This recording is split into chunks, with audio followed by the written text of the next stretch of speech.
Music has been an integral part of human history, shaping cultures and societies in profound ways. From ancient chants to modern pop, sound has evolved, reflecting the emotions and experiences of people. Instruments like drums and flutes emerged in early civilizations, while genres transformed with technology, influencing everything from politics to personal identity. Today, music continues to connect us, telling stories and bridging gaps across diverse backgrounds. Its rich tapestry showcases humanity's creativity and resilience throughout the ages. We tend to treat history as a series of visual landmarks, monuments, documents, and battlefields. But human civilization has a hidden acoustic architecture. If you want to understand how empires rose, how religion spread, and how human consciousness evolved, you have to stop looking at the past and start listening to it. Sound shapes history, not just as a background track, but as an active structural force. Take the Neolithic era. We look at cave paintings in places like Lascaux or Chauvet and see primitive art. But archaeoacoustics, the study of the sonic properties of archaeological sites, reveals a deliberate design. The highest concentration of cave paintings occurs precisely at the points within these cave systems that possess the highest acoustic resonance. Our ancestors weren't just painting, they were mapping sound. They discovered that specific frequencies could induce a state of acoustic resonance within the human skull, mimicking a trance. The cave was the first amplifier. Art was born where the echoes were loudest. As civilization advanced, architecture became a tool to manipulate human psychology through sound. Consider the Gothic cathedrals of medieval Europe like Notre Dame or Chartres.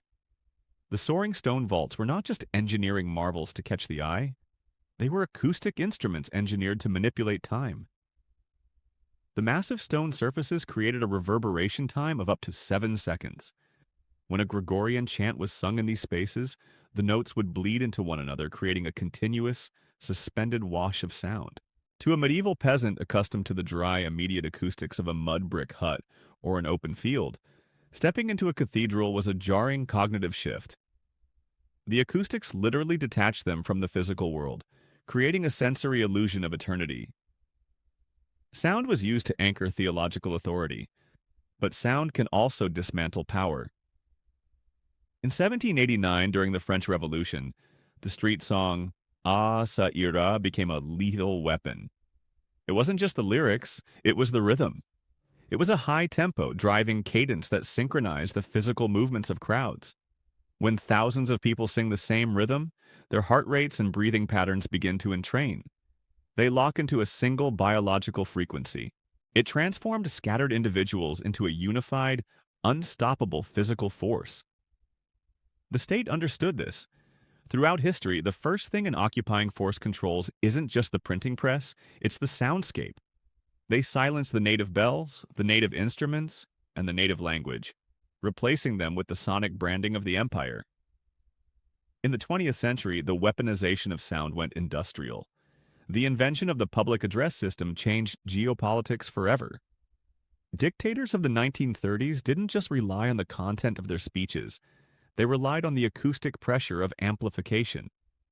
For the first time in human history, one human voice could physically vibrate the chests of 100,000 people simultaneously. That is not communication.